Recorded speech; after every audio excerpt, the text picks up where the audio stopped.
Miami Pest Control. We need you tonight at 122nd. Thinking about heading down there, huh? You know how this will end, don't you? I would tell you to just go home, but you won't do that, will you? I guess I'll see you soon. Hello all, and welcome to a theory on a fairly old series at this point. This was a video I wasn't sure if I should make for a long time, but there aren't many theory videos on this series, so why not try to answer one of the big questions? First of all, for those of you unfamiliar with the Hotline Miami series, let's do a very quick summary. We follow a veteran named Jacket, who's getting ominous phone calls from a terrorist group called 50 Blessings. This group's mission is to take down Russia by increasing the amount of terrifying Russian mafia incidents, making Russians evil in the eyes of the public. Jacket must do as this group says, or he will be killed.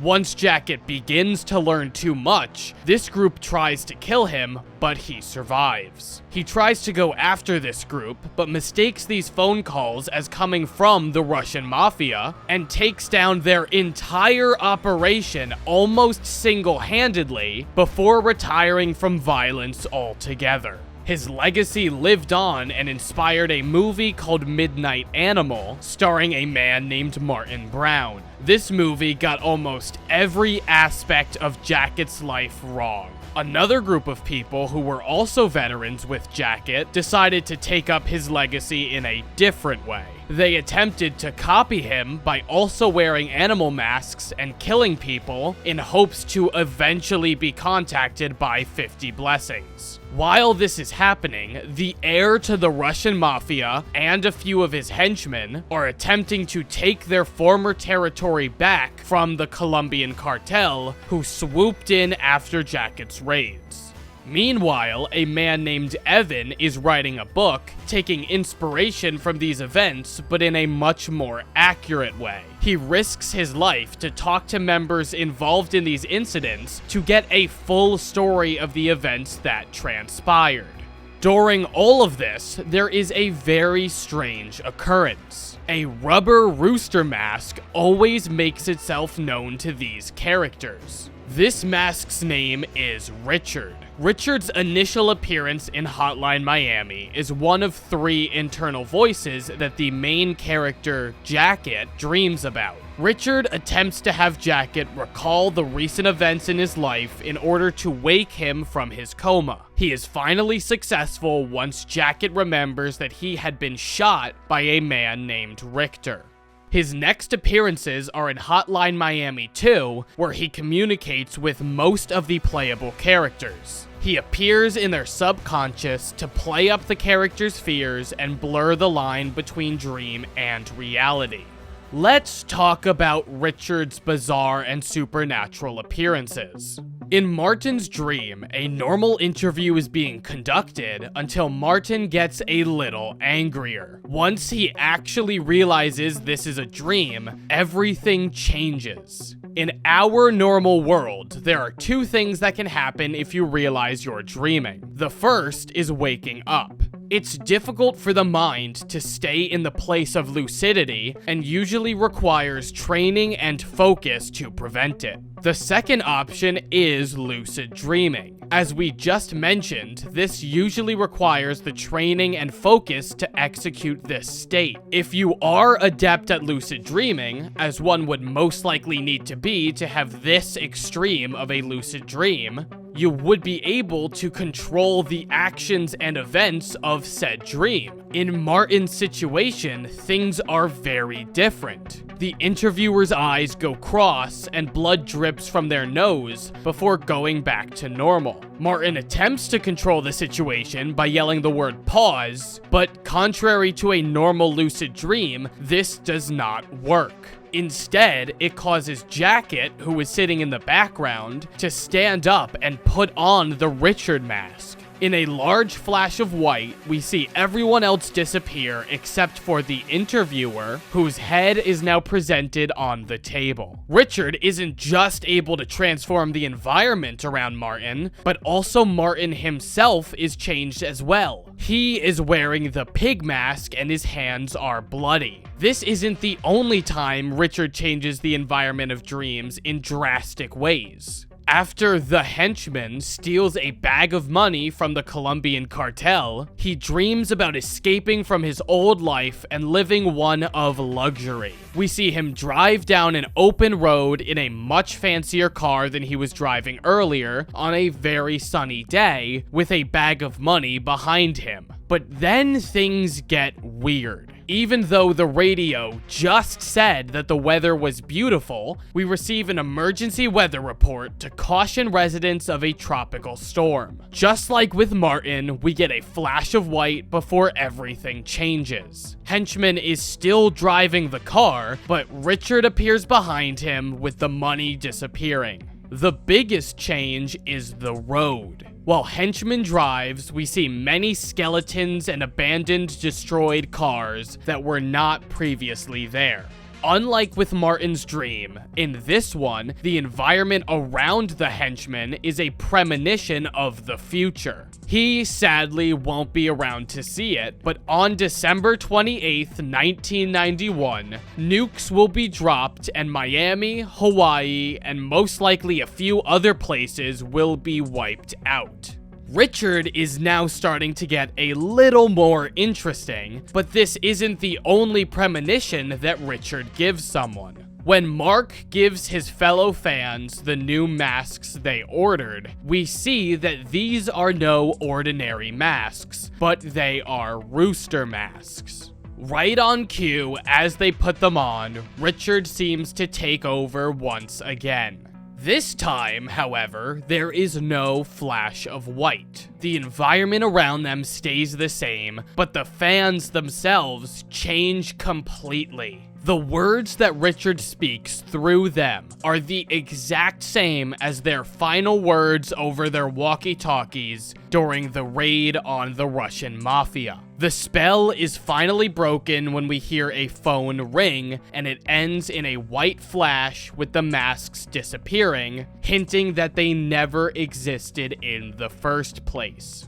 Sometimes, Richard is much more direct with the person. While Evan is riding the subway, a loud crash of thunder leads to him seeing Richard. Richard takes off his mask to appear as Evan's wife, telling him to stop focusing on the book and help take care of his family. Richard then puts on the mask and tells Evan to reconsider his priorities as he doesn't have much time left. As opposed to the last few premonitions, in this one, Richard is directly confronting Evan with the facts and telling him to change. No dream, no sentences from the future, just using Evan's wife to confront him.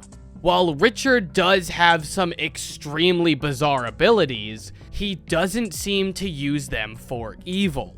The first time we ever see him, which is in Hotline Miami 1, he is communicating to Jacket through his dreams with two other internal voices. Richard is Jacket's call to remember his life and wake from his coma. He slowly helps Jacket through his journey, as well as asking him questions and giving him predictions. Richard also tells Jacket that his actions are fruitless and he'll never see the full picture. This warning is seemingly in reference to the fact that Jacket will forever believe that he was controlled and his girlfriend was killed by the Russian mafia, while instead he was being coerced by the terrorist and ultranationalist group 50 Blessings.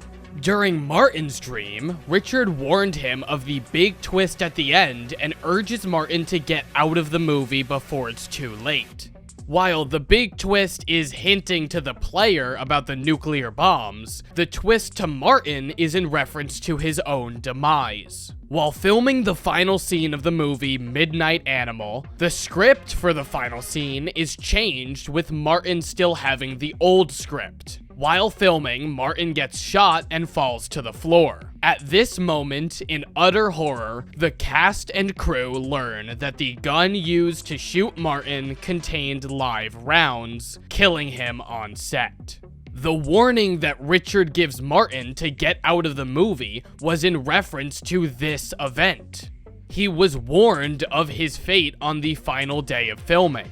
During the henchman's dream, Richard uses the road and the henchman's journey as a metaphor for his life. Richard asks if the henchman knows where he's going, as without directions, a lot of people wind up going in circles, and the road he's on doesn't look too promising.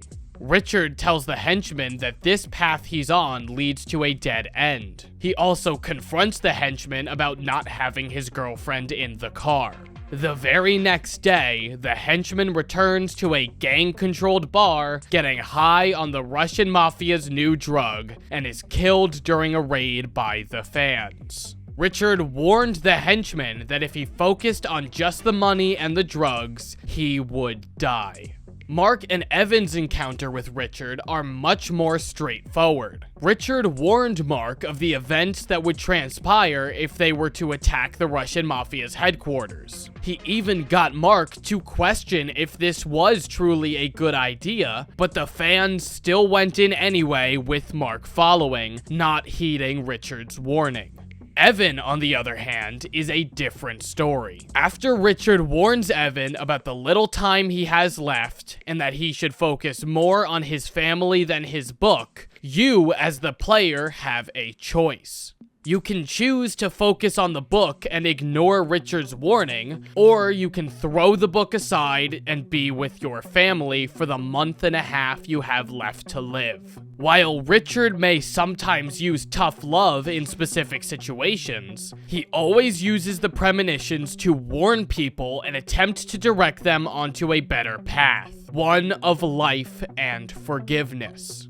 Now that we understand Richard's intentions, we need to start looking at what Richard actually is. Somehow, he is this being that can see the future, and is conscious enough to use that information to warn people, but how can we string all of this together into one big idea of what Richard is? To do this, we need to start looking at very specific and strange sentences that he's spoken. During the final cutscene of the game, where we see Richter and his mother in Hawaii, Richard shows up to talk to Richter one last time. He tells Richter that this will all be over and Richter accepts his fate. To console Richter, Richard tells him that, quote, "Leaving this world is not as scary as it sounds." While this could just be something Richard knows nothing about, but attempts to ease Richter's anxiety, there seems to be something much deeper to this sentence. There are two other times we see Richard that we haven't yet discussed. The first one is with the son, heir to the Russian mafia. Even though his father, grandfather, and the bodyguard have all been killed, he is talking to them. Of course, as we all knew would happen, Richard decides to come out and say something. He not only references the son's death, but also spoke to the son through dead people. There is a clear connection to Richard and death, but to figure out exactly what this connection is, we need to look at one final moment in the game. This scene is only found in New Game Plus, or by starting a new game after beating it once before. Throughout this sequence, Richard talks to each of the playable characters in Hotline Miami 2, afterwards showing an accurate depiction of their death. Richard talks to them about their time during the game, making references to each of their mistakes. Clearly, this whole sequence takes place after everyone is dead, which would also parallel the need to beat the game once before in order to reach this cutscene. Finally, once everyone dies again, Richard starts a projector and starts Hotline Miami 2 all over again. This table sequence seems to take place in some sort of purgatory-esque state. These characters aren't moving on, but they keep coming back. This is even said by Richard at the beginning of this sequence. He says, "You all came back." For people who cannot move on and always return, they seem to be stuck in a similar situation. They cannot move forward in their deaths because they keep redoing their lives. If this is an intermediate location between life and death, Richard seems to be our mediator. He's our reaper in a way, our ferryman of the river Styx. He takes people from the living world and brings them to wherever they need to go next. As our 13 characters here refuse to move on, they replay their lives in an attempt to change something that can never change. Richard even feels for these characters and warns them of the path they take, but only one will ever be able to listen. When they wish to redo their lives, Richard watches it unfold on his projector, replaying the events that are called Hotline Miami 2. These events are split into 7 main tapes, with the design of the tapes based on the local Miami VHS store. Richard watches these tapes, fast-forwarding and rewinding through sections. Richard is not Jacket, even making that known to Richter. He is the mediator. He attempts to help people that go down a wrong path, but it is ultimately up to them to listen. While people can retry their lives, Richard always knows that nothing will ever change. If you ever encounter Richard in your life, make sure to listen to what he says or suffer the consequences.